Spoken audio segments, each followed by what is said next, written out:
comecinho, que provavelmente o capítulo 6, a comunhão com o alto, seja um dos capítulos mais importantes do livro Memórias de um Suicida, da Ivone Pereira, que é um livro bastante difícil da gente ler. Quando a gente começa a ler, a gente tem conteúdos. Eu não consegui ler a primeira vez, há 30 anos atrás, não consegui. Então, agora nós estamos novamente premidos por isso que está acontecendo nessa última década, nessas últimas 2 décadas, que é o aumento exagerado do suicídio em todas as idades. Não é mais do homem de 40 anos que se decepcionou, que quebrou a empresa, tal. Não. Crianças, adolescentes, adultos, homens maduros, idosos, de toda sorte. O suicídio campeando. E, como a gente tem comentado, isso é um tema para a Casa Espírita. É um tema para a Casa Espírita. Por quê? Vamos ouvir o capítulo 6. E como é um capítulo longo, a Lili vai ler com certa pressa, e nós gostaríamos que quem puder, durante a semana, releia, para, na quarta que vem, fazermos aí os comentários, porque senão vai ficar muito apertado. E como é muito importante, para fazer os comentários, é evidente que tem que anotar, baixar o capítulo, a Jaqueline vai disponibilizar para todos, para que na quarta que vem a gente faça realmente uma reflexão sobre tudo que nós vamos ouvir agora. Obrigado.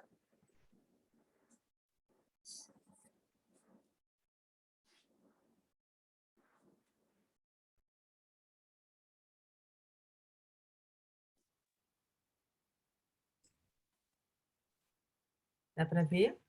Tá, né? Tá ok, Lili. Tá bom esse tamanho de letra? Consegue aumentar só mais um pouquinho? Consegui. Melhorou.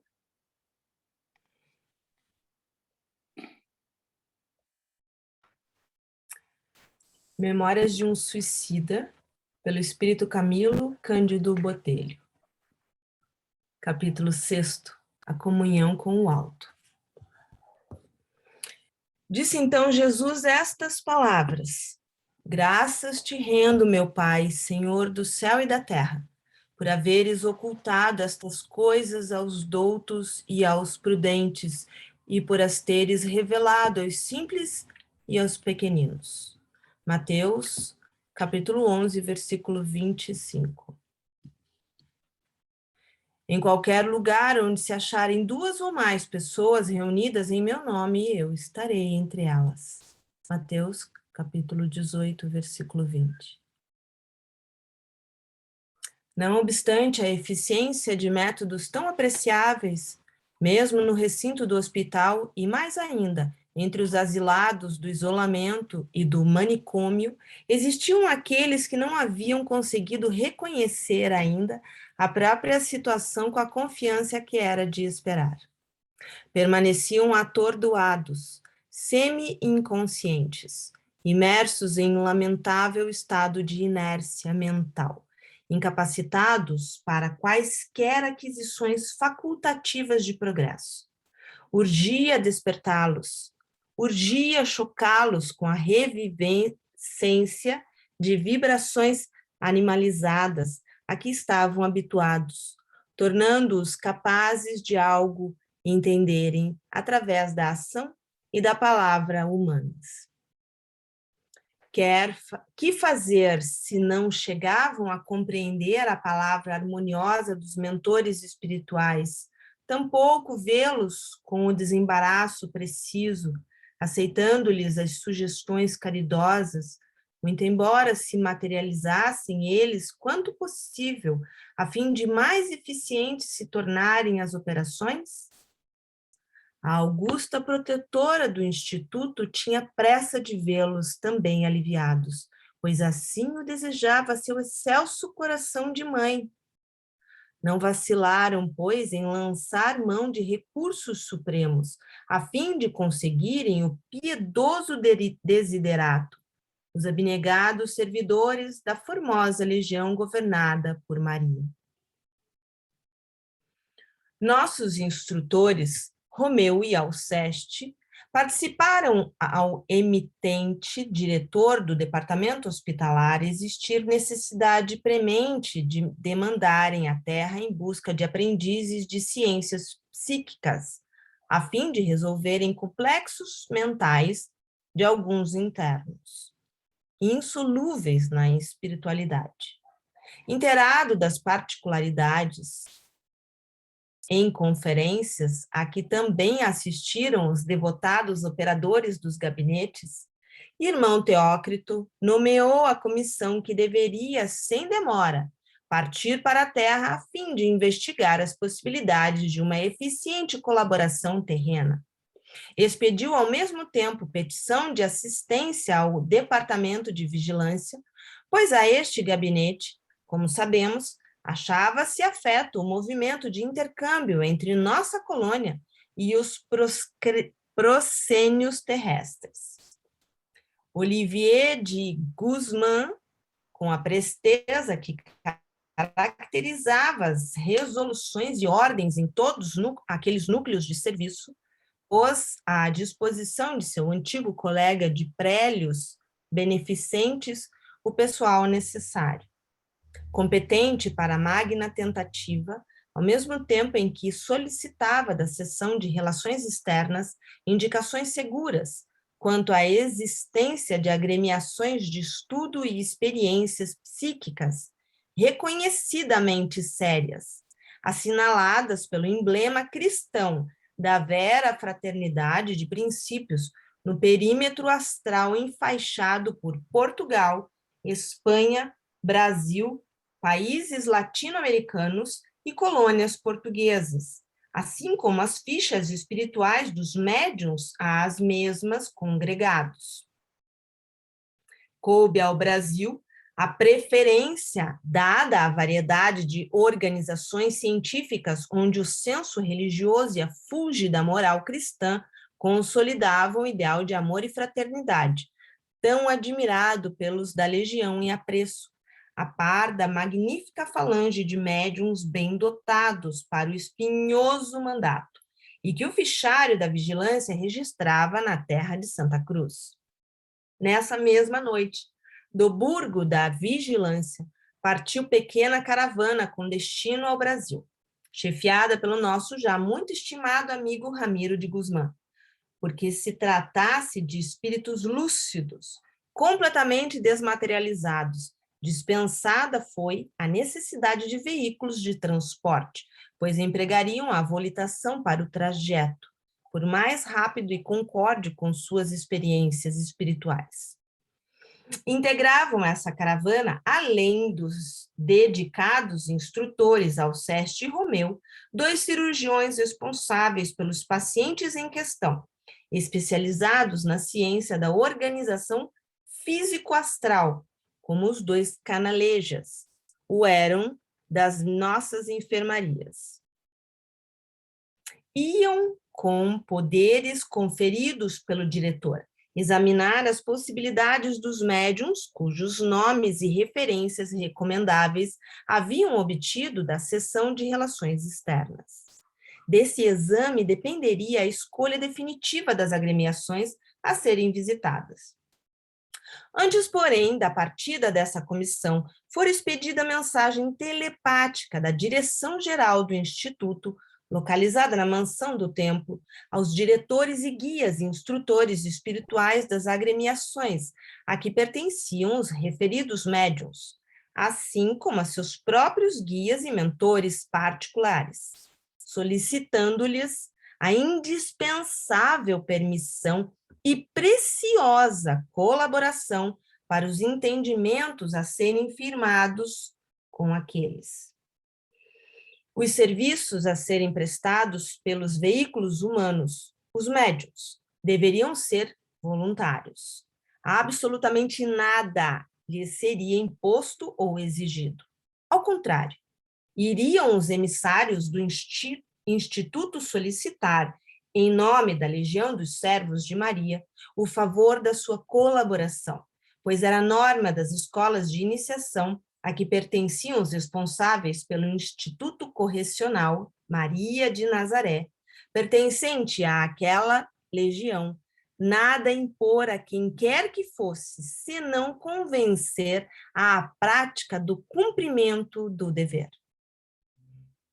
Concertado o entendimento pela correspondência telepática, ficara estabelecido que os mentores espirituais dos médiuns visados lhes sugerissem o recolhimento ao leito mais cedo que o usual, que os mergulhassem em suave sono magnético, permitindo amplitude de ação e lucidez aos seus espíritos para o bom entendimento das negociações a se realizarem pela noite adentro.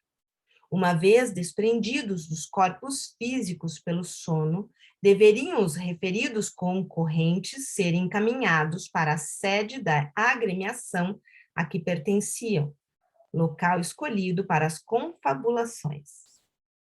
Tudo programado, partiu do Instituto a caravana missionária, composta de 8 personagens, isto é, 4 servidores especializados do hospital e 4 assistentes da vigilância, que os guiariam com segurança às localidades indicadas. Soavam precisamente às 23 horas nos campanários singelos das primeiras localidades a serem visitadas, quando os dedicados servos de Maria começaram a planar nas latitudes pitorescas da terra de Santa Cruz, dirigindo-se sem vacilações para o centro do país. Suaves claridades emitidas pelas últimas fases do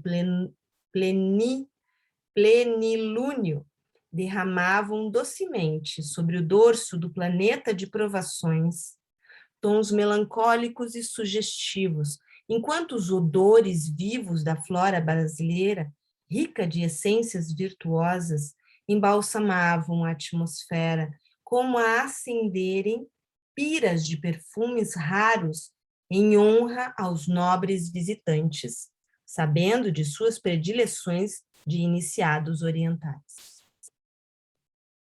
Consultaram, então, o mapa que traziam com as necessárias indicações.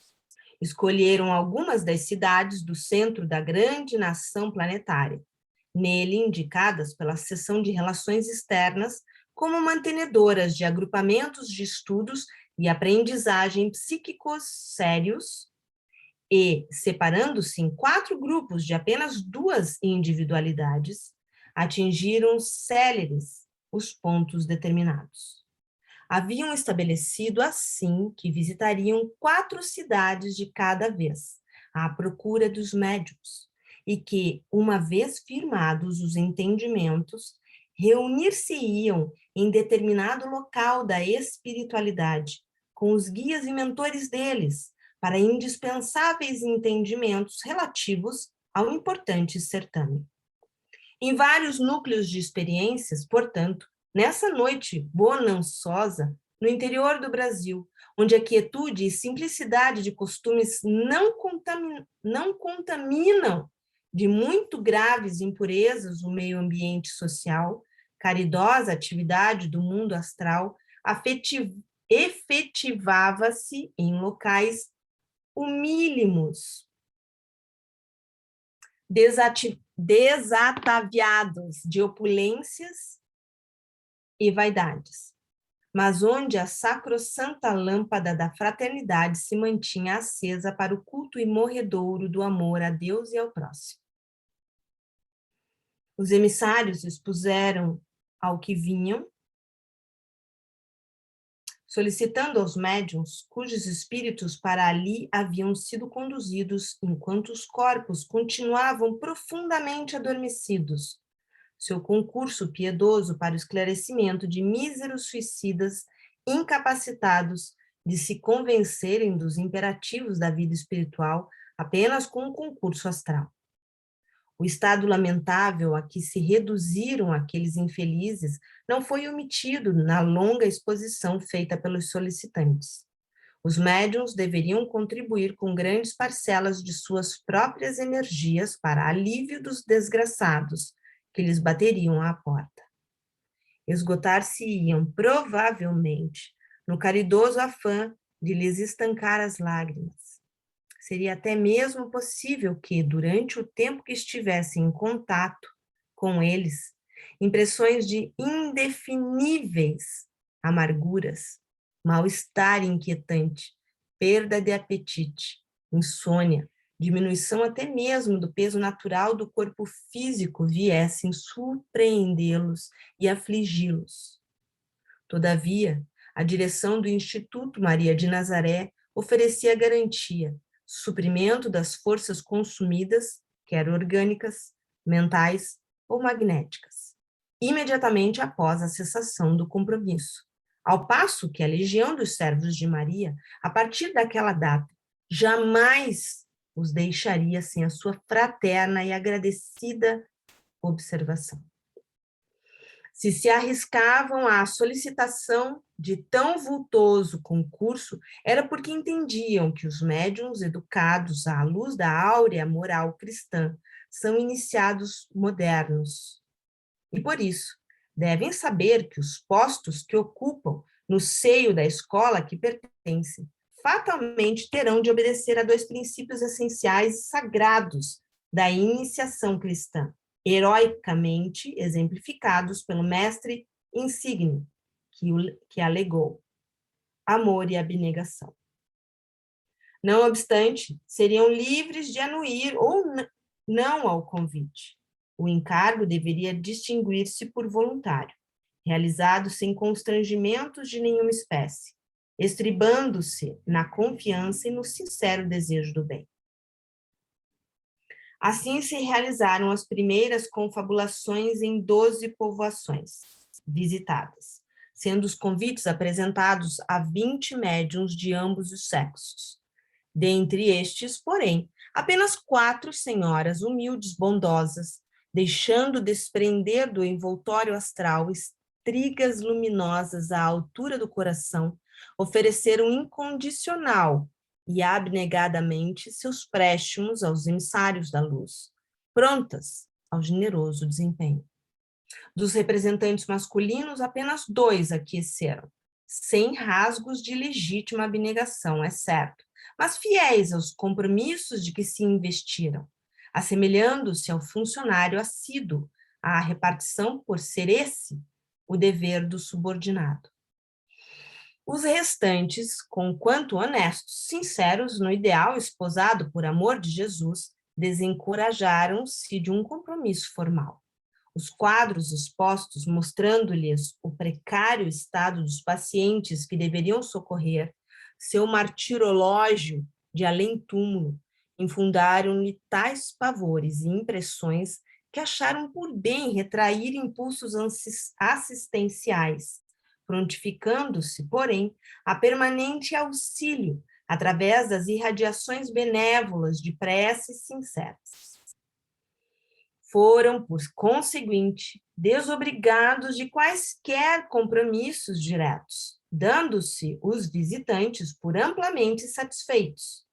Era de notar, porém, que o Brasil fora assinalado como ambiente preferível, onde se localizavam médiuns ricamente dotados, honestos, sinceros, absolutamente desinteressados. Só um segundinho.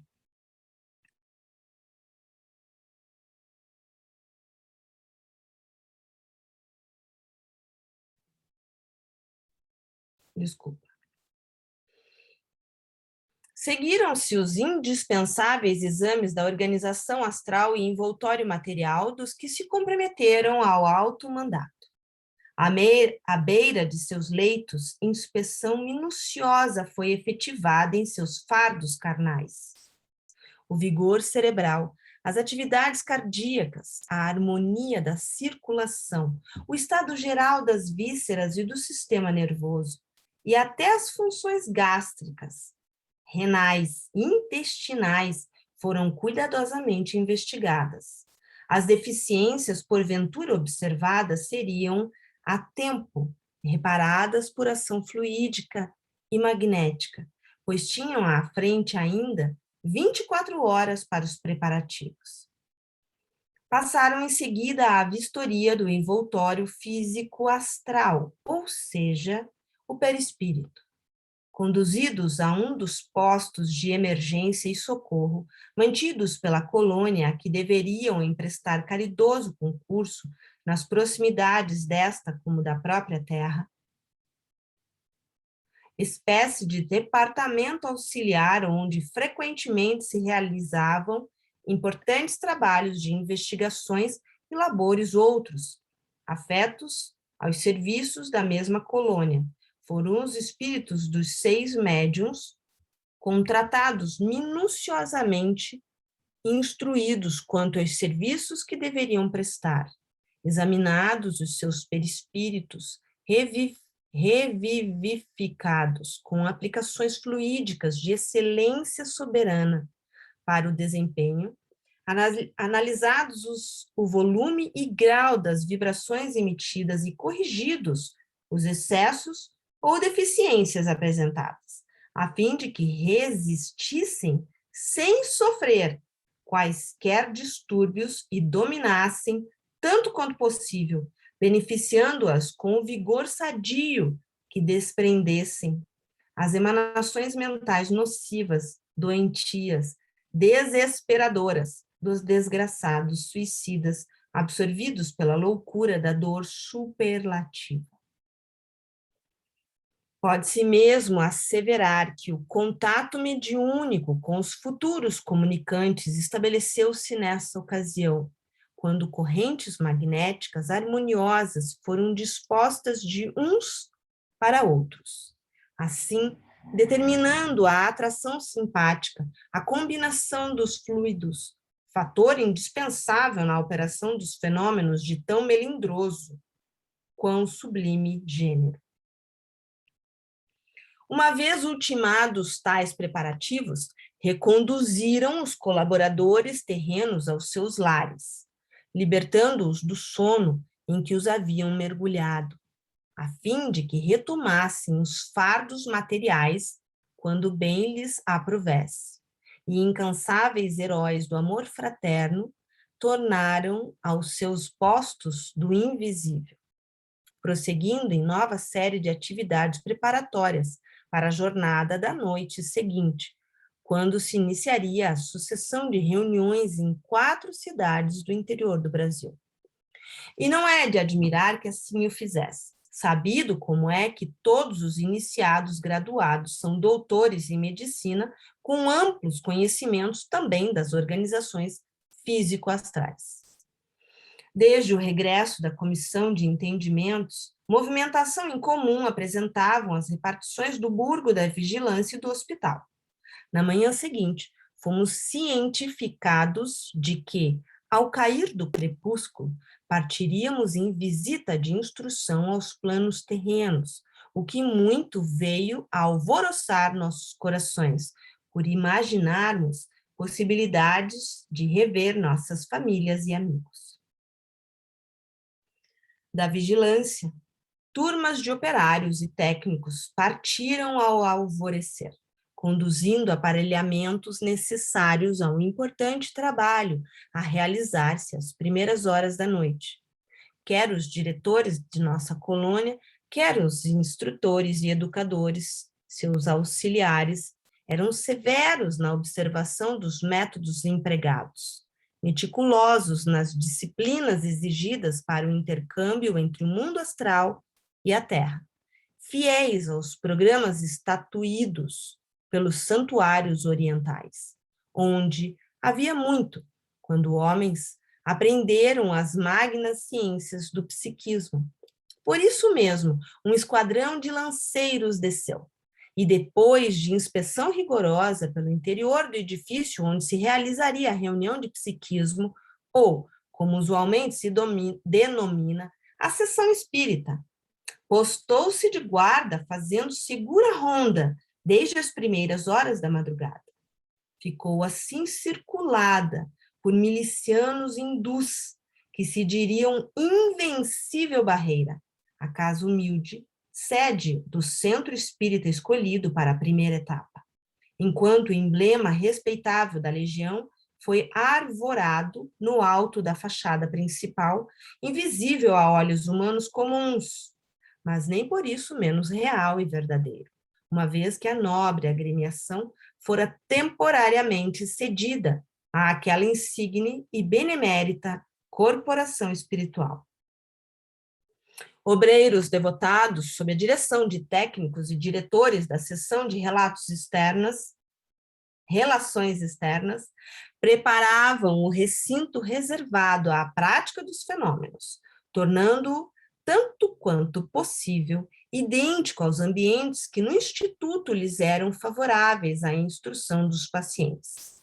Enquanto isso, foi solicitado ao diretor espiritual do centro em questão a fineza de recomendar ao diretor terreno, por via mediúnica, absolutamente não permitir assistência leiga ou desatenciosa aos trabalhos daquela noite, os quais seriam importantes e delicados, pois nada menos do que uma falange de espíritos suicidas para ali seria encaminhada, a fim de a eles assistir, e operosidades dessa natureza, a mister que sejam ocultas, admitindo-se apenas os aprendizes probos, aplicados e sinceros da iniciação cristã, já moralizados pelas alvoradas das virtudes evangélicas.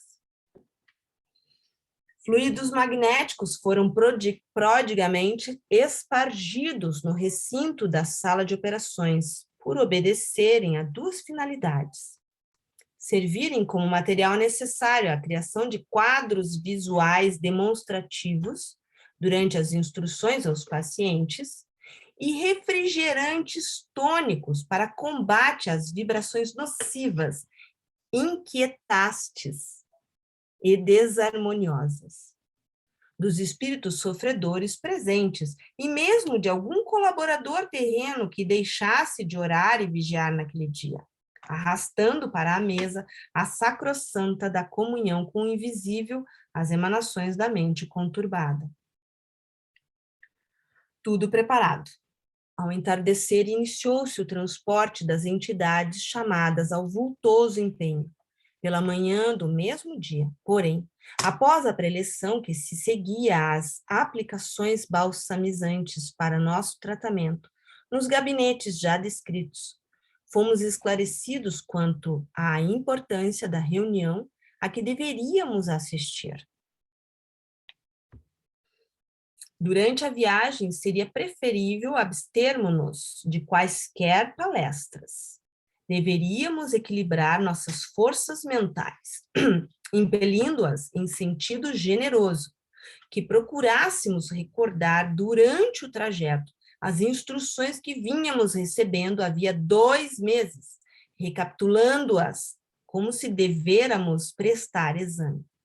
Isso nos conservaria concentrados, auxiliando, portanto, nossos condutores na defesa que nos deviam, pois atravessaríamos perigosas zonas inferiores do invisível, onde pululavam hordas de desordeiros do astral inferior, o que indicava ser grande a responsabilidade daqueles que receberam a incumbência de nos guardar durante a excursão. O silêncio e a concentração que pudéssemos observar imprimiriam maior velocidade aos veículos que nos transportassem, afastando possibilidade de tentativas de assalto por parte daqueles malfeitores, conquanto tivessem os legionários a certeza de facilmente poderem dominar suas possíveis investidas. Não nos poderíamos destacar da falange em hipótese alguma, nem mesmo com o louvável intuito de uma visita à pátria ou à família. Semelhante indisciplina poderia custar-nos muitos dissabores e lágrimas, pois éramos fracos, inexperientes, pouco conhecedores do mundo invisível, onde proliferam as seduções, as tentações, a hipocrisia, a mistificação, a maldade, mais ainda do que na terra. Em ocasião oportuna, visitaríamos nossos entes caros, sem que nenhum contratempo adviesse, desgostando-nos. No recinto das operações, deveríamos portar-nos como se defrontando o próprio tabernáculo supremo, pois que a reunião era, acima de tudo, respeitável, porque realizada sob as invocações do sacrossanto nome do Altíssimo, enquanto que seu unigênito estaria presente através de irradiações misericordiosas do seu grande amor fraterno. Porquanto isso mesmo prometera aos discípulos sinceros da sua excelsa doutrina, que em seu nome se reunissem para a comunhão com o céu. Se era dever do cristão honesto e sério calar paixões e desejos impuros, procurando escutar-se na boa vontade para dominá-los, reeducando-se diariamente, nos momentos em que estivéssemos presentes ao venerável templo, onde se consagraria o sublime mistério da confraternização entre mortos e vivos, para trocarem impressões assim, mutuamente se esclarecendo, se instruindo e iluminando, melhor cumpriria a todos, homens e espíritos, precatarem-se com as mais dignas atitudes, chamando os pensamentos mais sadios para aureolarem as mentes de nobreza condizente com o almo acontecimento.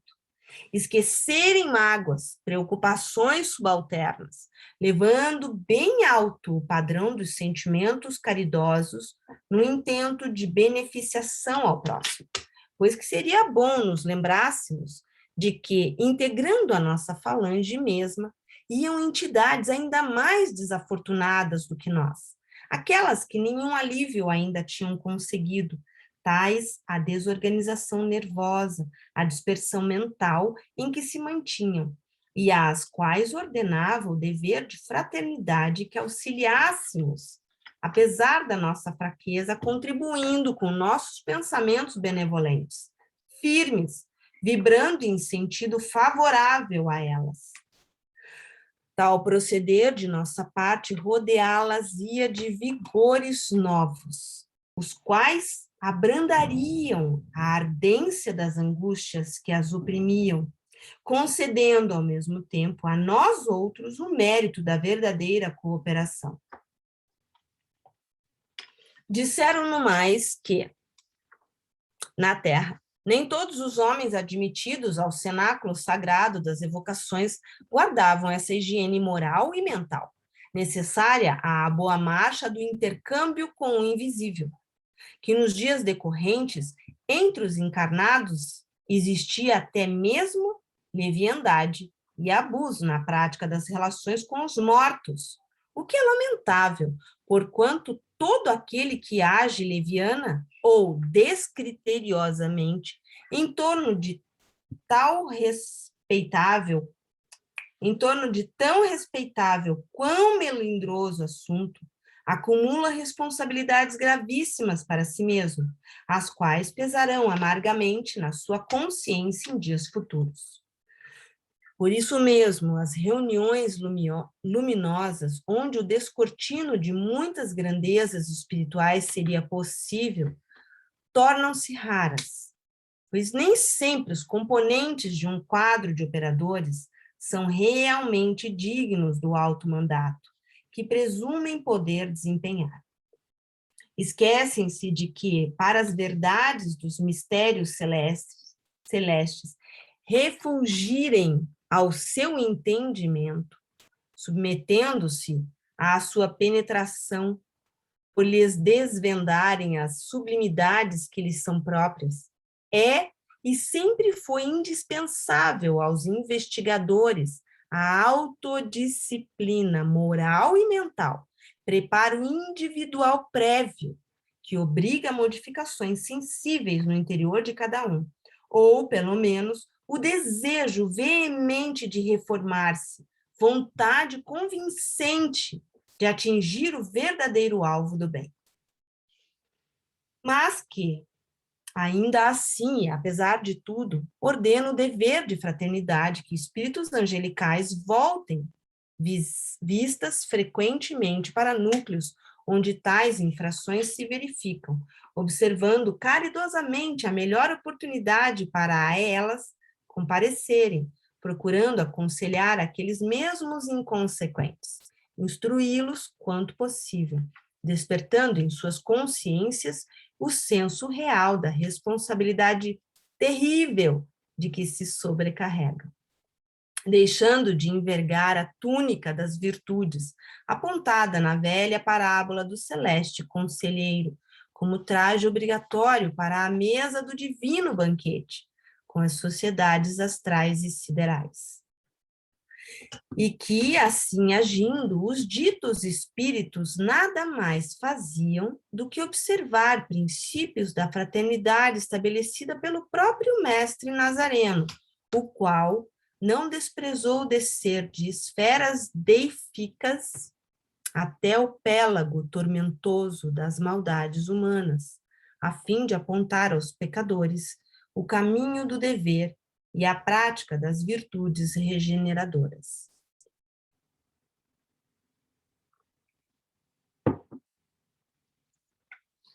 Ao entardecer, pois, partimos, demandando planos terrenos. Custodiavam-nos pesada escolta de lanceiros, turmas de assistentes psiquistas e técnicos da vigilância. Pois de nenhuma dependência da colônia, mesmo do templo, ninguém visitaria a terra ou outras localidades vizinhas sem o concurso valioso dos abnegados e intrépidos obreiros daquele departamento, os quais, em verdade, eram os responsáveis pelas mais árduas tarefas que ali se verificavam.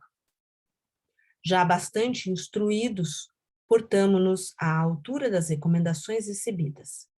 Nossos comparsas, em piores condições, justamente aqueles por quem tantas operosidades se realizavam, foram transportados em carros apropriados, rigorosamente fechados e guardados pela fiel milícia hindu. Quais prisões volantes para pestosos, o que nos impossibilitou vê-los. Seus gritos lancinantes, porém, seus gemidos e choro convulsivo, que tão bem conhecíamos, chegavam até nós distintamente, o que nos comovia, despertando-nos funda compaixão. Ansiosos, procuramos socorrer ao mal-estar daí decorrente nas prudentes recomendações de Romeu e Alceste. Nossos caros instrutores, firmando nossas forças mentais em vibrações caridosas a eles favoráveis, o que até mesmo a nós próprios veio beneficiar. Chegados ao termo da viagem, um deslumbramento surpreendeu nossos olhos habituados às brumas nostálgicas do hospital. Era de fazer notar como podíamos ver melhor tudo em derredor.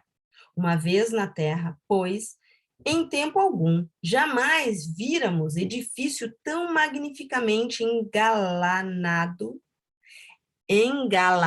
de luzes, como aquela humilde habitação o era pelos esplendores que do alto se projetavam, envolvendo-a num como abraço de vibrações hialinas. Encimando-a, lá estava a cruz radiosa, emblema dos servos de Maria aquartelados no Instituto, com as iniciais nossas conhecidas, e cujas cintilações azuladas confundiam e arrebatavam. Lanceiros montavam sentinela à pequenina mansão transformada em solar de estrelas, havendo mesmo um cordão luminoso, qual bastião de flavas neblinas, circulando-a cuidadosamente, limitando-a da via pública em cerca de 2 metros. A um entendido, não seria difícil perceber a finalidade de tais precauções exigidas pelos ilustres trabalhadores do Instituto Maria de Nazaré. Não desejavam intromissão no recinto das operações, nem mesmo de emanações mentais heterogêneas, precatando-se, quanto possível, das investidas nocivas exteriores de qualquer natureza. Entramos. Nossa admiração aumentava. A azáfama do plano espiritual era intensa. Quanto à parte que tocava o homem executar parecia diminuta, conforme foi fácil observar. Ao ingressarmos no salão indicado para o nobre acontecimento, apenas se nos deparou um varão idoso, absorvido na leitura de um manual de filosofia transcendental, o qual dir-se-ia empolgá-lo, pois verdadeiramente concentrado nos pensamentos que ia captando das páginas sábias, deixava irradiar da fronte fagulhas luminosas que muito recomendavam no conceito do invisível. Tudo indicava compreender ele a responsabilidade dos trabalhos daquela noite, que sobre seus ombros também pesavam, e por isso preparava-se a tempo, estabelecendo correntes harmoniosas entre si próprio e seus diletos amigos espirituais. Era o diretor terreno da casa. O quadro a contemplar, aliás, era sugestivo e majestoso. Haviam desaparecido os limites da sala de trabalhos, como se as paredes fossem magicamente afastadas, a fim de se dilatar o recinto. Em seu lugar, víamos tribunas circulares, com feição de arquibancadas. Dir-se-ia anfiteatro para acadêmicos. Nossos guias vigilantes indicaram as arquibancadas e os lugares a nós reservados. Obedecemos sem relutância, enquanto os infelizes companheiros, cujo estado grave dera razões ao trabalhoso recurso, eram pacientemente conduzidos por seus médicos assistentes e enfermeiros, e colocados no primeiro plano das arquibancadas, em local apropriado às suas condições. Na sala já se achavam reunidos os elementos terrenos selecionados para aquela noite, isto é, os médiuns indicados, os colaboradores homogêneos de boa vontade, tomando cada um o lugar conveniente. Para estes, nada mais havia no tosco aposento além das paredes brancas e desadornadas. A mesa que singela toalha guarnecia, livros, papéis em branco, esparsos, à altura das mãos dos médiuns e alguns lápis. Os dotados de vidência, todavia, percebiam algo inusitado e fora de rotina, e comunicavam timidamente a seus pares, em discretas confidências, que visitas importantes do além honravam a casa naquela noite, seguindo-se a descrição de alguns pormenores, como a presença da milícia de lanceiros, dos médicos com seus aventais e emblemas, e enfermeiros azafamados, no que, em verdade, não eram acreditados, pois, ainda no primeiro decênio deste século, mesmo muitos dos espíritas mais convictos sentiam dificuldade em aceitar a possibilidade de existir no espaço necessidade de militares em ação, de enfermeiros e médicos desdobrando os mistérios de sua magna ciência em torno de enfermos desencarnados. Nós outros, no entanto, não fora a degradante indigência que nos grilhetava a inferioridade espiritual, impossibilitando a amplitude da visão que seria natural, se outras fossem as nossas condições. Teríamos abrangido o cenário na sua augusta realidade, em vez de percebermos palidamente o que nossos guias e mentores contemplavam em todo o esplendor da sua gloriosa significação. 2 pontos. Ao centro do salão destacava-se a mesa de trabalhos dos colaboradores encarnados. Rodeavam-na o seu presidente com a comitiva de médiuns e afins para a corrente simpática de atração. De tosca, que anotáramos ao entrar, agora se tornava alvinitente, pois dos confins do invisível superior despejava-se sobre ela cascata de luz resplandecente, elevando-a ao nível de altar venerável, onde a comunhão da fraternidade entre homens e espíritos se realizaria sob os divinos auspícios do Cordeiro de Deus, cujo nome respeitável era ali invocado.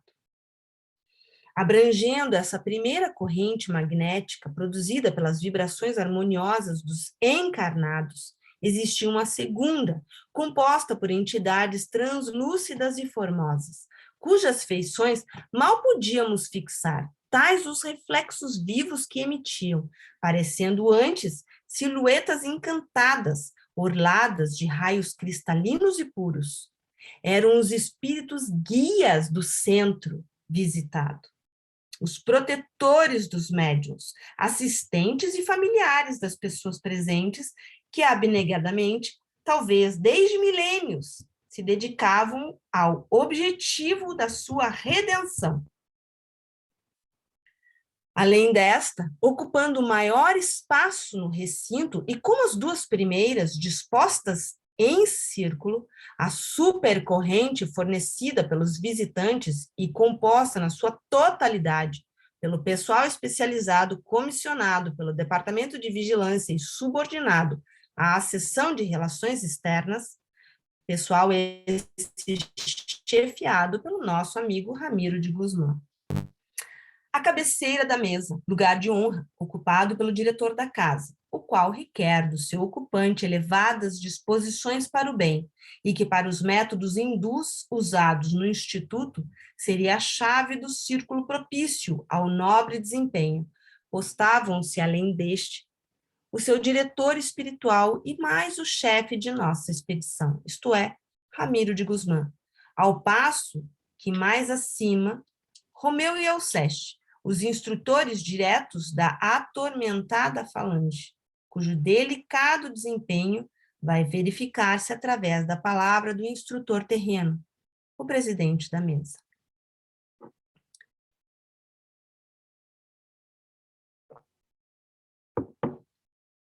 A um e outro, cumpre recolher as vibrações dos pensamentos e das palavras do presidente desenvolvidos durante o magno certame, associá-los aos elementos quintessenciados de que dispõem, de em volta com as ondas magnéticas dos circunstantes encarnados, elaborá-los e transfundi-los em cenas, dando-lhes vida e ação, concretizando-os, materializando-os, até que os infelizes assistentes desencarnados sejam capazes de tudo compreender com facilidade. Para isso, contam com o apoio do pessoal especializado fornecido pela vigilância, isto é, pela Seção de Relações Externas, e o concurso amoroso e indispensável dos gabinetes científicos localizados no hospital, chefiados por Teócrito. Quanto aos nossos médicos e enfermeiros, já se achavam a postos, quer junto dos médiuns, quer ao lado dos enfermos, indo e vindo, fiéis ao formoso quanto sublime sacerdócio que no astral a medicina lhes confere, ainda mais nobre que na terra, porque além é unicamente sob a augusta inspiração do amor e da fraternidade que se dedicam a tão nobres labores. E serenos nos postos que lhes competiam, os lanceiros.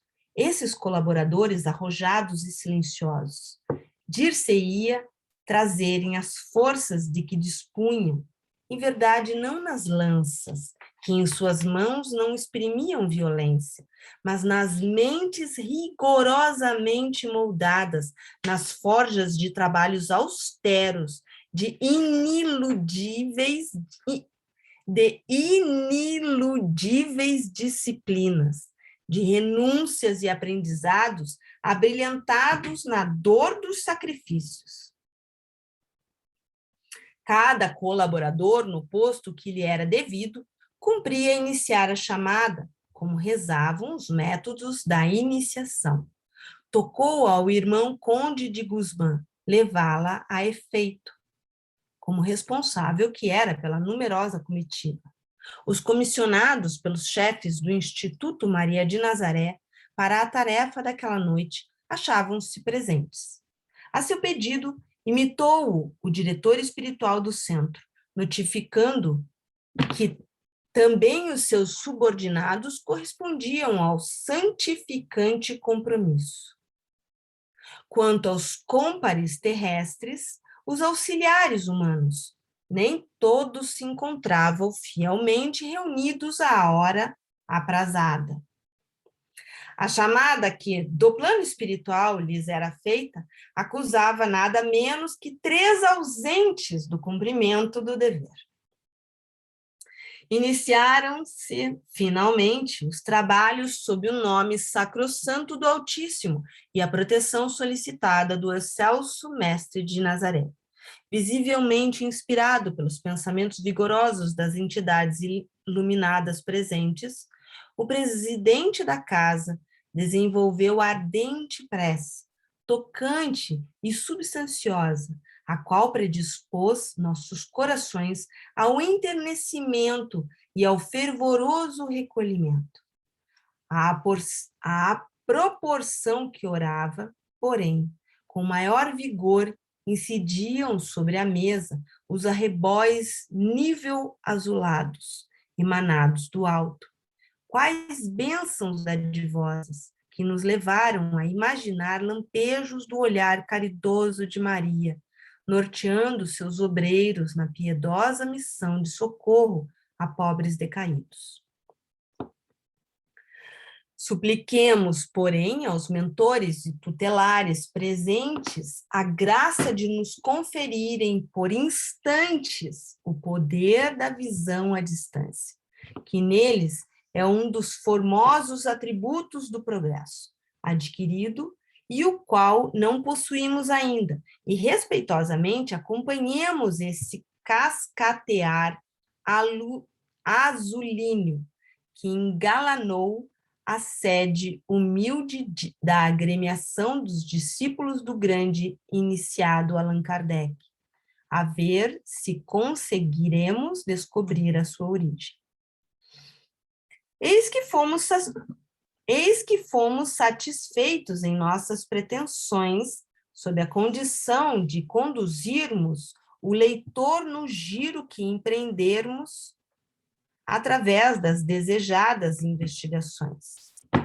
Uma vez assestado, o binóculo mágico revelou-nos que, sob as fulgurações puríssimas que visitavam o tosco albergue, desapareceram os limites que o encerravam no ergástulo de simples habitação terrena para transfigurá-lo em alvo de irradiações generosas por parte dos diretores do nosso instituto. Víamos, refletida nas ondas pulcras daquelas dulçorosas cintilações, a reprodução do que, no mesmo momento, se desenrolava no gabinete secreto do templo-santuário, onde se reuniam os responsáveis por quantos viviam na colônia, perante a excelsa diretoria da Legião. Também esses austeros mestres, portanto, estão presentes à reunião onde nos achamos, pois que os vemos. Estão como nós, reunidos em torno a uma mesa augusta e alvinitente, a mesa da comunhão com o mais alto, altar venerável que testemunha todos os dias suas elevadas manifestações de idealistas, suas investigações profundas de cientistas cristianizados em torno da criação divina e dos graves problemas referentes ao gênero humano, suas fervorosas vibrações de amor e respeito ao onipotente Pai e ao próximo. São 12 varões, belos, nobres, cuja idade, à primeira vista, se não poderia calcular, mas que exame mais circunstanciado revelaria que bem poderia ser a que lhes fosse mais grata ao coração ou às recordações. Das mentes graves e pensadoras, assim como dos corações generosos, cintilas argênteas irradiam, testemunhando a grande firmeza dos princípios virtuosos que os impulsionam. Não vemos assistentes para a reunião que efetuam. Estão sós, isolados no cenáculo santificado pelas vibrações das preces que de suas almas extraem, arrebatados pela fé. Nem mesmo os discípulos imediatos, os que diariamente cooperam para o progresso e bem-estar da colônia, são admitidos naquele segredo. A reunião é íntima, só deles.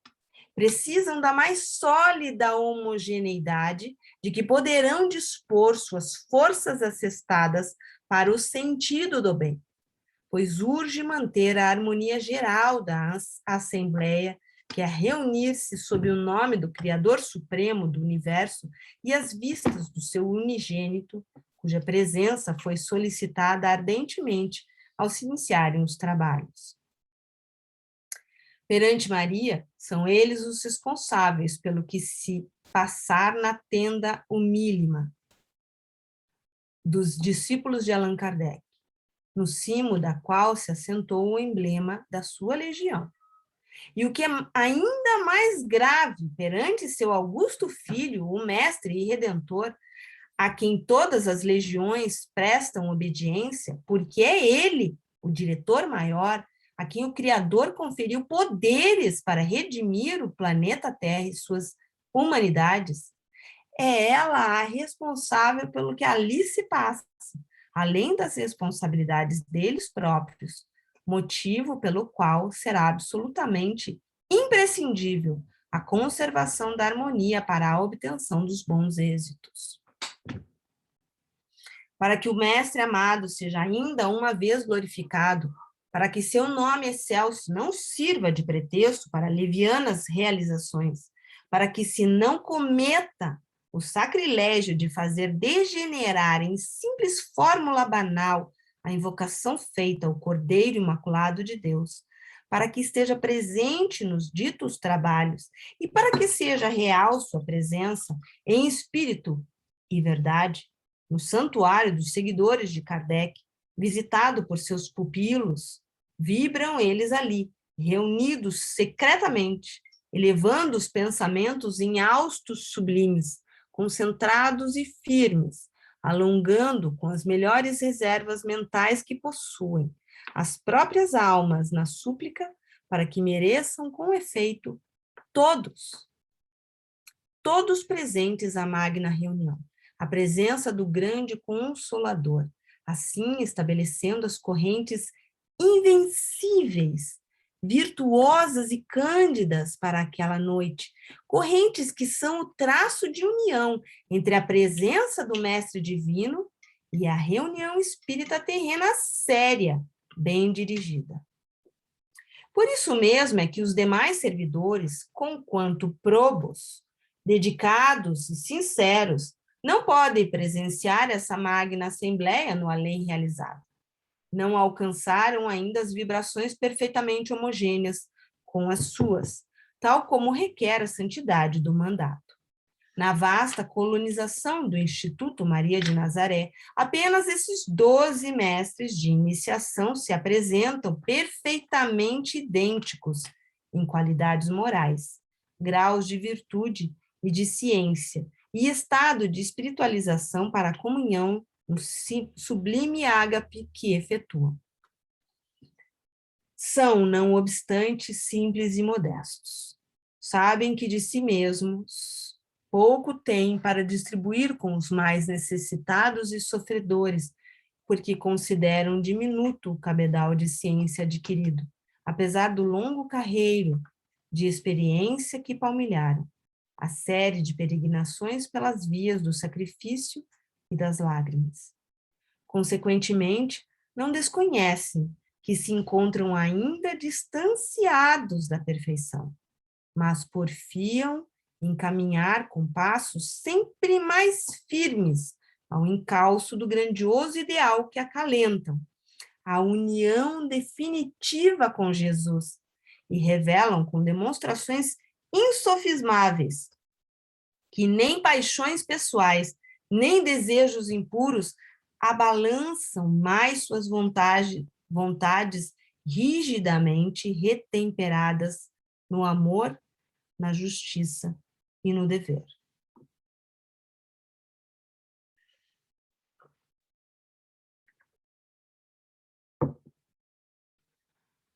Por essa razão, oram e suplicam em harmonioso conjunto, sem que nenhum se considere digno bastante de ser chamado mestre ou chefe dos demais. Só sabem que devem servir, porque não passam de servos de uma grande corporação, onde a lei é o amor ao próximo, o devotamento às causas generosas, a justiça, a abnegação, o trabalho, o progresso para a conquista do melhor. Para eles, o verdadeiro chefe, o mestre, é Jesus de Nazaré, e como tal, o honram e respeitosamente o invocam sempre que as circunstâncias o requeiram.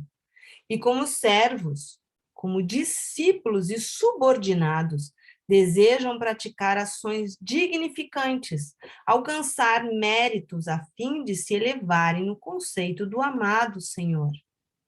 Acreditam fervorosamente que o magno instrutor, a quem imploram assistência e proteção, não desatendeu as invocações extraídas dos recônditos mais sensíveis dos seus espíritos.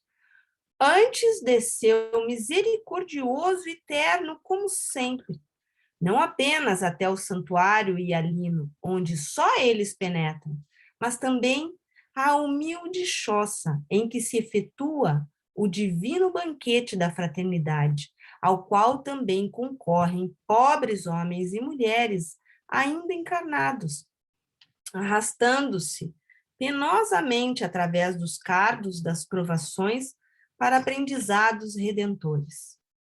Atesta-o a torrente de luz sideral que a santificou.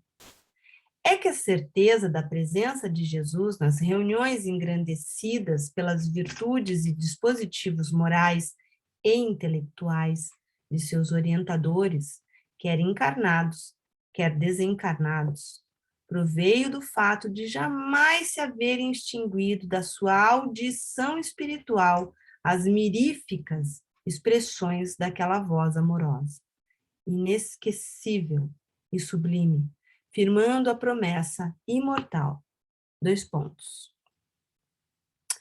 Abre aspas. Em qualquer lugar onde se acharem duas ou mais pessoas reunidas em meu nome, eu estarei entre elas. Fecha aspas.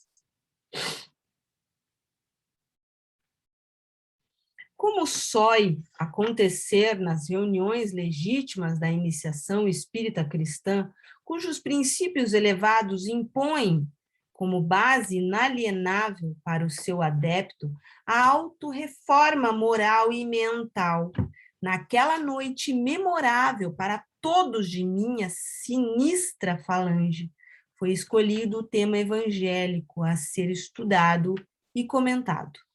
Como vemos, o ensino era fornecido por Jesus, ali considerado lente magnífico, presidente de honra, cujas lições levantavam o pedestal de tudo o que se desenrolaria.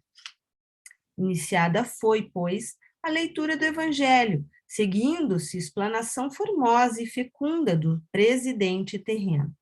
As parábolas elucidativas, as ações magnânimas e carinhosas, as promessas inolvidáveis, mais uma vez, enternecem o coração dos aprendizes da escola de Allan Kardec, que circulavam à mesa, repercutindo gratamente pela primeira vez, no íntimo de cada um de nós outros, o divino convite para a redenção. Pois até então não ouvíramos ainda dissertações congêneres. Para as criaturas terrenas ali presentes, tratava-se apenas do irmão presidente a ler e comentar o assunto escolhido. Em hora de inspiração radiosa, em que jorros de intuições vivíssimas, cintilantes, cascateavam do alto, revivendo a extensa relação das exemplificações do modelo divino e expressões de sua moral impoluta. Para os espíritos que se aglomeravam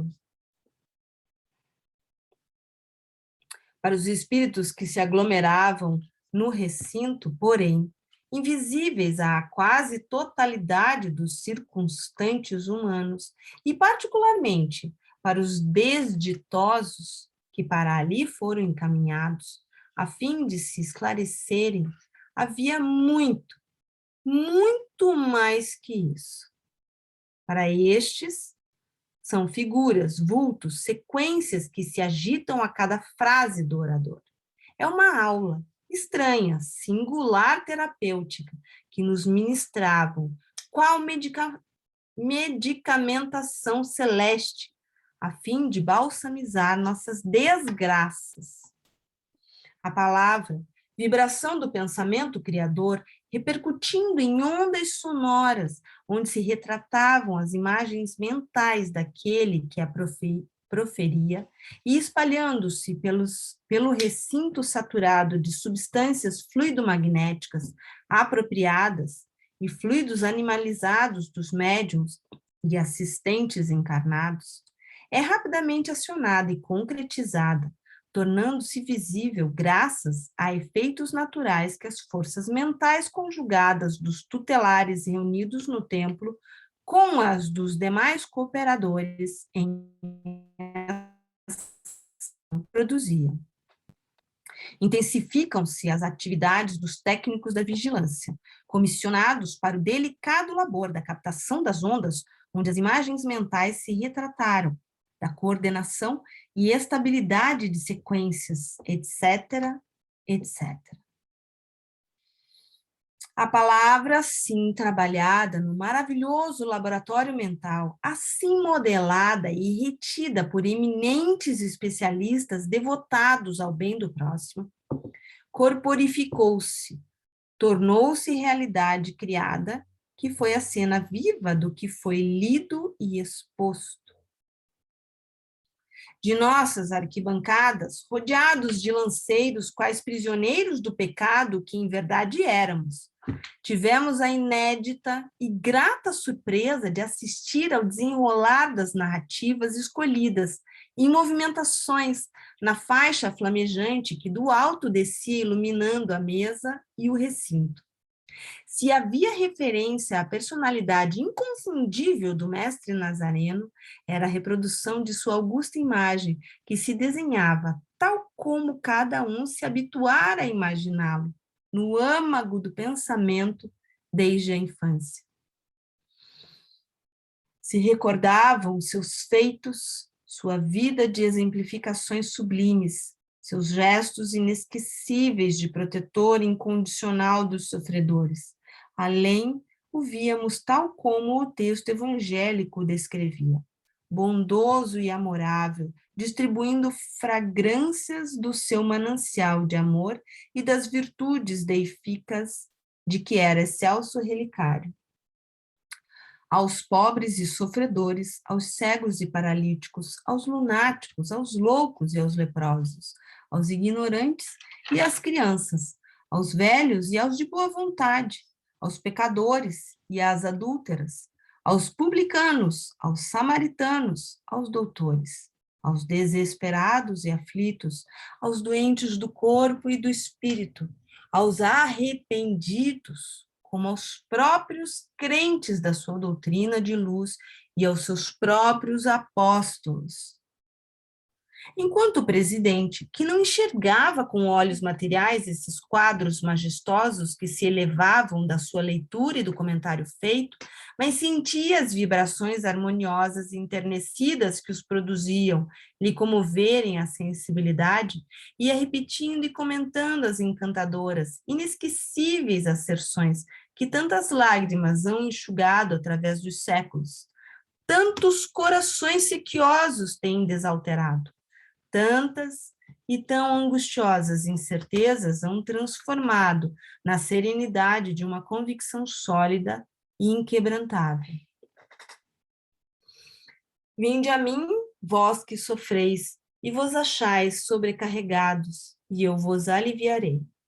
Tomai sobre vós o meu jugo e aprendei comigo, que sou brando e humilde de coração, e achareis repouso para vossas almas, pois é suave o meu jugo e leve o meu fardo. Bem-aventurados os que choram e sofrem, porque serão consolados. Bem-aventurados os famintos e os sequiosos de justiça, pois que serão saciados. Bem-aventurados os que sofrem perseguição por amor à justiça, pois que é deles o reino dos céus. Bem-aventurados vós que sois pobres, porque vosso é o reino dos céus. Bem-aventurados vós que agora tendes fome, porque sereis saciados. Ditosos sois vós que agora chorais, porque rireis.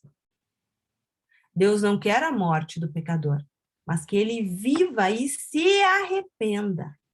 O Filho de Deus veio buscar e salvar o que se havia perdido. Das ovelhas que o Pai me confiou, nenhuma se perderá. Se queres entrar no reino de Deus, vem, toma a tua cruz e segue-me. Eu sou o grande médico das almas e venho trazer-vos o remédio que vos há de curar. Os fracos, os sofredores e os enfermos são os meus filhos prediletos. Venho salvá-los. Vinde, pois, a mim, vós que sofreis e vos achais oprimidos, e sereis aliviados e consolados. Venho instruir e consolar os pobres deserdados. Venho dizer-lhes que elevem a sua resignação ao nível de suas provas, que chorem, porquanto a dor foi sagrada no jardim das oliveiras, mas que esperem, pois que também a eles, os anjos consoladores, lhes virão enxugar as lágrimas. Vossas almas não estão esquecidas. Eu, o divino jardineiro, as cultivo no silêncio dos vossos pensamentos. Deus consola os humildes e dá força aos aflitos, que lhe a pedem. Seu poder cobre a terra, e por toda a parte, junto de cada lágrima, colocou ele um bálsamo que consola. Nada fica perdido no reino do nosso Pai, e os vossos suores e misérias formam o tesouro que vos tornará ricos nas esferas superiores, onde a luz substitui as trevas, e onde o mais desnudo dentre todos vós será talvez o mais resplandecente. E era um desfilar empolgante de cenas, das quais o Consolador amável destacava-se, irradiando convites irresistíveis a nós outros, réprobos, sofredores e desesperançados, enquanto o orador rememorava as divinas ações por ele praticadas.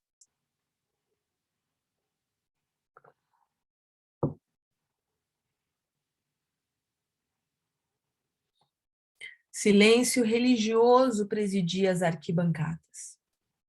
Frêmito de emoções desconhecidas ascendia nas profundezas sensíveis dos nossos espíritos atribulados e tristes, uma alvorada de confiança, prelúdio prometedor da fé que nos deveria impulsionar para os labores da salvação. Suspensos pelos interesses do ensinamento poderosamente sedutor, fitávamos embevecidos aqueles quadros sugestivos, criados momentaneamente para nossa elucidação, e nos quais destacávamos o Nazareno, socorrendo os desgraçados, enquanto a palavra afetuosa do orador, envolta nas ondas fluídicas ainda mais doces, do pensamento caridoso dos seres angélicos que nos assistiam, instruía ternamente, com entonações que repercutiam até o âmago dos nossos espíritos sequiosos de consolo, como imprimindo em seus refolhos para sempre a imagem incomparável do médico celeste que nos deveria curar. Então, sentimos que, pela primeira vez desde muitos anos, a esperança descia seus mantos de luz sobre nossas almas enoitadas pelas trevas do desânimo e da ímpia descrença. De súbito, brado angustioso de suprema desesperação feriu a majestade do religioso silêncio que abençoava o cenáculo.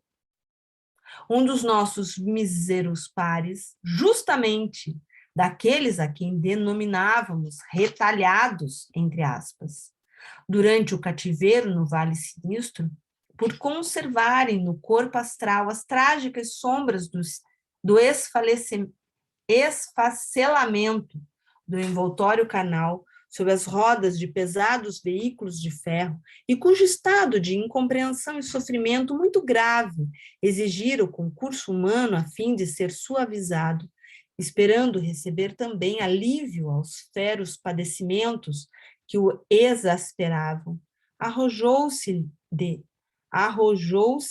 de joelhos ao solo e suplicou por entre lágrimas tão pungentes que sacudiram de compaixão as fibras dos circunstantes, como outrora teriam feito os desgraçados em presença do meigo Rabi da Galileia.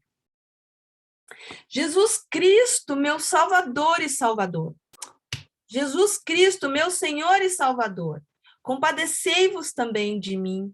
Eu creio, Senhor, e quero a vossa misericórdia. Não posso mais, não posso mais.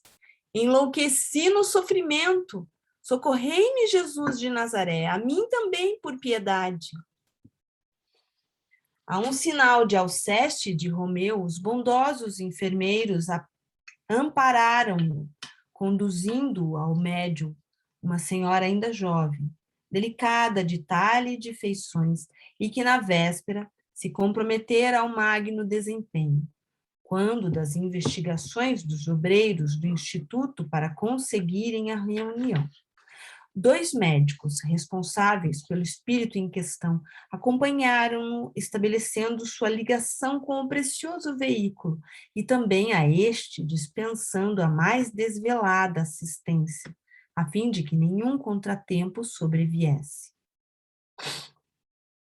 A cena, então, atingiu a culminância mais patética e, ao mesmo tempo, mais sublime que imaginar-se possa. Apossando-se de um aparelho carnal que piedosamente, por momentos, lhe emprestavam no intuito cristão de beneficiá-lo, por ajudá-lo a conseguir alívio, o desgraçado suicida sentiu em toda a sua plenitude a tragédia que havia longos anos vinha experimentando o seu viver nas trevas do martírio inconcebível, pois tinha agora, ao seu dispor, outros órgãos materiais, nos quais suas vibrações ardentes e tempestuosas, esbarrando brutalmente, voltavam plenamente animalizadas para produzirem no seu torturado corpo astral repercussões minuciosas do que fora passado. Gritos lancinantes, estertores macabros, terrores satânicos, todo o pavoroso estado mental que arrastava, refletiu ele sobre a médium, que traduziu, tanto quanto lhe permitiam as forças do sublime dom que possuía, para os circunstantes encarnados ali presentes, a assombrosa calamidade que o túmulo encobria. Enlouquecido, vendo sobre a mesa os fragmentos em que se convertera seu desgraçado corpo de carne, por ele próprio atirado sob as rodas de um trem de ferro, pois seu inacreditável estado mental fazia-o ver por toda parte o mal que existia em si mesmo, chaga que lhe violentava a consciência. Arrebatou a jovem médium em agitações penosas e, debruçando-se sobre a mesa, pôs-se a reunir aqueles mesmos fragmentos, tentando reorganizar o corpo que via cheio de horror, eternamente dispersos sobre os brilhos, presa dramática de uma das mais abomináveis alucinações que o além-túmulo costuma registrar.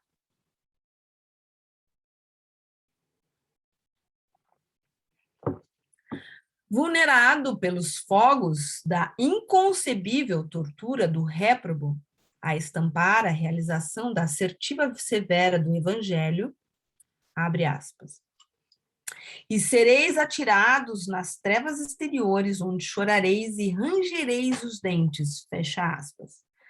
A infortunada ovelha desgarrada, que desdenhara ouvir as advertências do prudente e sábio pastor da Galileia, ia nervosamente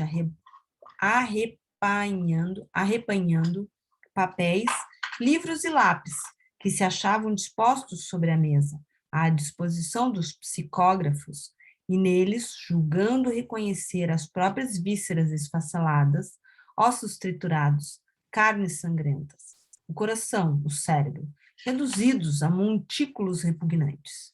Mostrava-os chorando convulsivamente ao presidente da reunião, a quem enxergava com facilidade, suplicando sua intervenção junto a Jesus Nazareno, já que tão bem o conhecia, para remediar-lhe a alucinadora situação de se sentir assim despedaçado e reconhecer-se e sentir-se vivo, nervoso, irrequieto, excitadíssimo. O dantesco prisioneiro dos tentáculos malvados do suicídio gargalhava e chorava a um mesmo tempo. Suplicava e gemia, estorcia-se e ululava, expunha, sufocado em lágrimas afogueadas pelo martírio, o drama incomensurável que para si mesmo criara com o suicídio, o remorso inconsolável de preferir a descrença em que vivera e morrera a conformidade conselheira e prudente, frente às penas da adversidade, pois reconhecia agora, tardiamente, que todos os dramas que a vida terrena apresenta são meros contratempos passáveis, contrariedades banais, comparados aos monstruosos sofrimentos originários do suicídio, cuja natureza e intensidade nenhum ser humano, mesmo um espírito desencarnado, é competente para avaliar, uma vez que as não tenha experimentado. Comovido, a personagem principal da mesa, o presidente, a quem tutelares invisíveis amorosamente inspiram, fala-lhe piedosamente, consola-o, apontando a luz sacrossanta do Evangelho do Mestre Divino como o recurso supremo e único capaz de socorrê-lo, afiançando-lhe ainda, com sua palavra de honra, a qual não tem dúvidas em empenhar, tal a certeza do que afirma, a intervenção do médico celeste, que proporcionará alívio imediato aos estranhos males que o afligem. Eleva, então, uma prece singela e amorosa, depois de convidar todos os corações presentes a galgar com ele o espaço infindo em busca do seio amorável de Jesus, para a súplica de mercês imediatas para o desgraçado que precisa serenidade, a fim de expungir da mente a visão macabra com que os próprios delitos lhe fustigam a alma e a continuação da vida, as quais pretendeu aniquilar com a deserção pelos atalhos do suicídio. Acompanham-no de boa mente todos quantos se interessam pelo infeliz alucinado, encarnados que compõem a mesa, desencarnados que realizam a magnificência da sessão, isto é, instrutores, vigilantes, assistentes guias da casa, lanceiros e até nós outros, os delinquentes mais serenos, profundamente comovidos. Oram ainda os diretores de nossa colônia, que do segredo do templo assistem quanto se desenrola entre nós. Oram Teócrito e seus adjuntos, os quais, do hospital, igualmente assistem aos trabalhos através dos possantes aparelhos que conhecemos ou simplesmente servindo-se da dupla vista que facilmente aciona. E assim, docemente harmonizada e fortalecida ao impulso vigoroso dos pensamentos homogêneos de tantos corações fraternalmente unidos sob o ósculo sublime da caridade, no que pode ela encerrar de mais belo e desinteressado. A prece ilibada e santa transformou-se em corrente vigorosa de luz resplendecente, que dentro de curtos minutos atingiu o alvo sagrado e voltou fecunda pelo amplexo da sua divina misericórdia. Cada pensamento que se unifica aos demais em anseios compassivos, cada expressão caridosa extraída do coração, que subia à procura do Pai Altíssimo em favor do infeliz ferreteado pelo suicídio, que precisou do concurso humano para se adaptar ao além-túmulo, são vozes a lhe segredarem esperanças, são bálsamos fecundos e inestimáveis a gotejarem tréguas, vislumbres de bonança nas cruentas tempestades que sacodem seu espírito ergastulado na desgraça. Após a prece, seguiu-se silêncio impressionante, como só existiria sobre a terra outrora. Durante a prática dos mistérios nos santuários dos antigos templos de ciências orientais, todos concentrados, apenas a médium se estorcia e chorava, traduzindo o assombro da entidade comunicante. Pouco a pouco, sem que uma única palavra tornasse a ser proferida, e enquanto apenas as forças mentais de desencarnados conjugadas com as de encarnados mourejavam, efetivou-se a divina intervenção. E não desdenharemos descrevê-la, digno que é o seu transcendentalismo da nossa apreciação. As vibrações mentais dos assistentes encarnados, e particularmente da médium, cuja saúde físico-material, físico-astral, moral e mental encontrava-se em condições satisfatórias, pois que fora anteriormente examinada pelos proroedores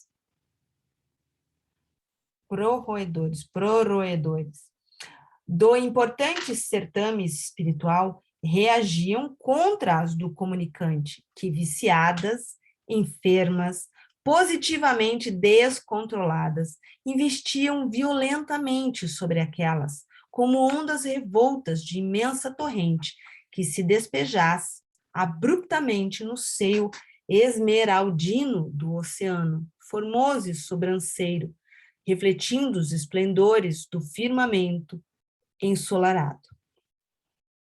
Estabeleceu-se assim luta árdua na realização de sublime operação psíquica, uma vez que influenciações saudáveis, fluidos magnéticos mesclados de essências espirituais aconselháveis no caso, fornecidos pela médium e pelos guias assistentes, deveriam impor-se e domar as emitidas pela entidade sofredora, incapaz de algo produzir distante do inferior. A corrente poderosa, pouco a pouco, apresentou os frutos salutares que era de esperar, dominando suavemente as vibrações nefastas do suicida, depois de passar pelo áureo veículo mediúnico, o qual, materializando-a, adaptando-a em afinidades com o paciente, tornava-a assimilável por este, cujo envoltório astral fortemente se ressentia das impressões animalizadas deixadas pelo corpo carnal, que se extinguia sob a pedra do sepulcro. Eram como que compressas anestesiantes que se aplicassem na organização fluídica do penitente, suavizando-lhe o efervescer das múltiplas excitações, a fim de torná-la em condições de suportar a verdadeira terapêutica requisitada pelo melindroso caso. Era como sedativo divino, que piedosamente gotejasse virtudes hialinas sobre suas chagas anímicas, através do filtro humano retado pelo magnetismo mediúnico, sem o qual o infeliz não assimilaria de forma alguma nenhum benefício que se lhe desejasse aplicar. E era como transfusão de sangue em moribundo que voltasse à vida após ter se encontrado às bordas do túmulo, infiltração de essências preciosas que a médium recebia do alto, ou dos mentores presentes, em abundância, transmitindo em seguida ao padecente. Lentamente a médium se aquietou, porque o desgraçado, entre aspas, retalhado, se acalmara. Já não via os reflexos mentais do ato temerário, o que equivale a adiantar que desaparecera a satânica visão dos fragmentos do próprio corpo, que em vão tentara recolher para recompor.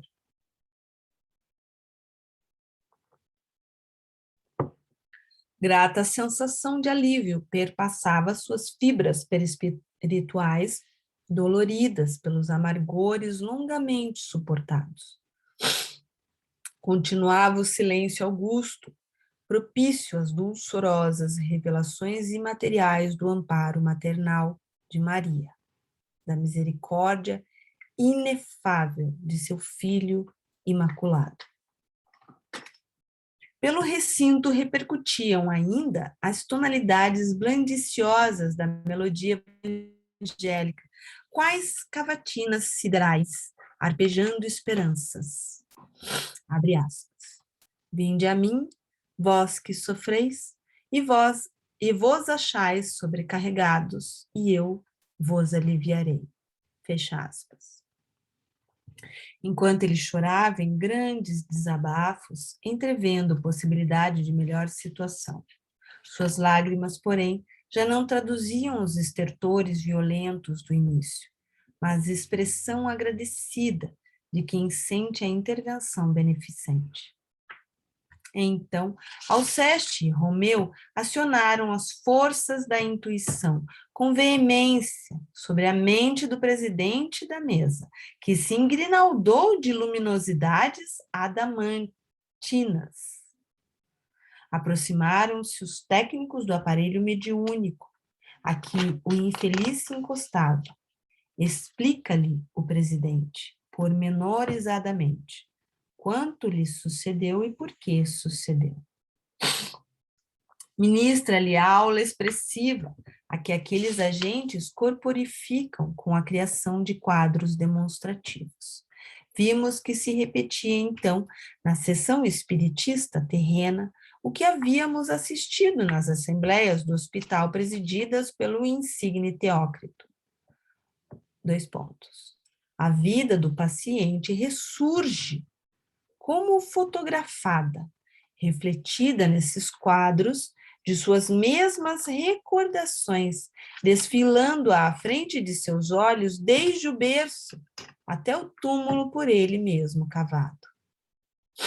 Ele reviu o que praticou, assistiu aos estertores rápidos da agonia que a si próprio ofereceu sob as rodas de um veículo, contemplou, perplexo e aterrado, os destroços a que seu gesto brutal reduzira sua configuração humana, cheia de vigor e de seiva para o prolongamento da existência, mas fê-lo agora, independente daqueles destroços, como se houvera despertado de hediondo pesadelo. Observou mesmo, desfeito em lágrimas, que mãos piedosas recolheram seus despojos sangrentos de sobre os trilhos, assistiu comovido ao sepultamento dos mesmos em terra consagrada, e viu o vulto confortador de uma cruz montando guarda à sua sepultura. Compreendeu assim e aceitou o acontecimento que sentia dificuldades e repulsas em acatar, isto é, que era imortal e continuaria vivendo ainda e para todo o sempre, apesar do suicídio. que de nada aproveitar a resolução infernal de pretender burlar as leis divinas, senão para sobrecarregar-lhe a existência, assim como a consciência de responsabilidades tão graves quanto pesadíssimas. E que, se o corpo material se extinguia com efeito no lodo pútrido de um sepulcro, o espírito, que é a personalidade real, porque descende da luz eterna do Supremo Criador, marcharia indestrutível para o futuro, apesar de todos os percalços e contratempos, vivo e eterno, como a própria essência imortal que lhe oferecia a vida.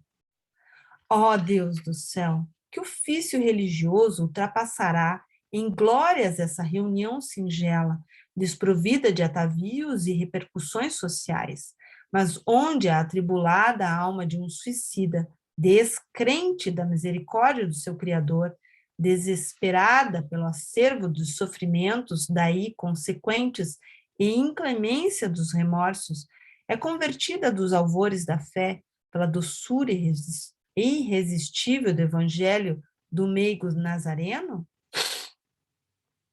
Que cerimônia, que ritual, quais festividades e pompas existentes sobre a terra poderão ombrear-se com a magnificência do santuário secreto de um núcleo de estudos e labores espirituais, onde os missionários do amor e da caridade do unigênito de Deus em seu nome esvoaçam, mergulhados em vibrações ilibadas e puras, oferecendo aos iniciados modernos que se congregam em cadeias mentais excelentes o precioso exemplo de nova prática da fraternidade? Em que setor humano depararia o homem glorificação mais honrosa para lhe condecorar a alma do que essa, de ser elevado à meritória categoria de colaborador das esferas celestes, enquanto os embaixadores da luz lhe desvendam os mistérios do túmulo, ofertando-lhe sacrossantos ensinamentos de uma moral redentora, de uma ciência divina, no intuito generoso de reeducá-lo para o definitivo ingresso no redil do divino pastor? Homem, irmão, que, como eu, descendentes do mesmo foco glorioso de luz, alma imortal fadada a destinos excelsos no seio magnânimo da eternidade. Apressa a marcha da tua evolução para o alto nos caminhos do conhecimento, reeducando o teu caráter aos fulgores do Evangelho do Cristo de Deus. Cultiva tuas faculdades anímicas no silêncio augusto das meditações nobres e sinceras. Esquece as vaidades depressoras, relega os prazeres mundanos que para nada aproveitam, senão para excitar-te os sentidos em prejuízo das felizes expansões do ser divino que em ti palpita. Alija para bem distante do teu coração o egoísmo fatal que te inferioriza no concerto das sociedades espirituais. Pois tudo isso, mais não é que escolhos terríveis a dificultarem tua ascensão para a luz. Rasga teu seio para a aquisição de virtudes ativas e deixa que teu coração se dilate para a comunhão com o céu. Então, as arestas do calvário terreno que palmilhas serão aliviadas e tudo parecerá mais suave e mais justo ao teu entendimento aclarado pela compreensão sublime da verdade. Pois terás dado abrigo em teu seio às forças do bem que promanam do supremo amor de Deus. E depois, quando te sentires afeito às renúncias, quando fores capaz das rígidas reservas necessárias ao verdadeiro iniciado das ciências redentoras, Quando tiveres apartado teu coração das ilusões efêmeras do mundo em que experimentas a sabedoria da vida, e empolgada se sentir a tua alma imortal pelo santo ideal do amor divino, que teus dons mediúnicos se entreabram, qual preciosa e cândida flor celeste, para a convivência ostensiva com o mundo invisível, despetalando aljôfares de caridade fraterna, a passagem dos infelizes que não souberam a tempo se precatar, como tu, com as forças indestrutíveis que a alma fornece, a ciência imarcessível do Evangelho do Cristo.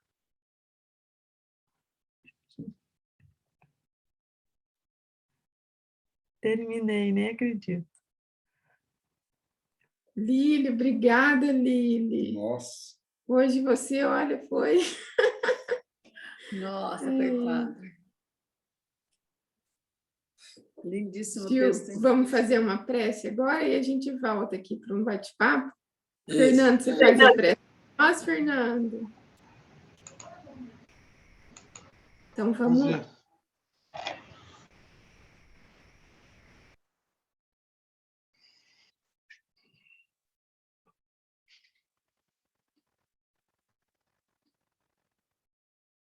Diante de tudo que foi lido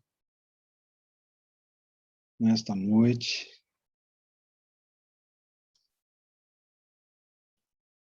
gostaria que nós nos colocássemos à disposição da espiritualidade para que possamos exercer este dom da mediunidade da forma mais aproveitável para nós e para os nossos irmãos, enquanto aqui encarnados estamos nesta escola de luz, tão amparados como foi dito, que às vezes consideramos uma simples reunião,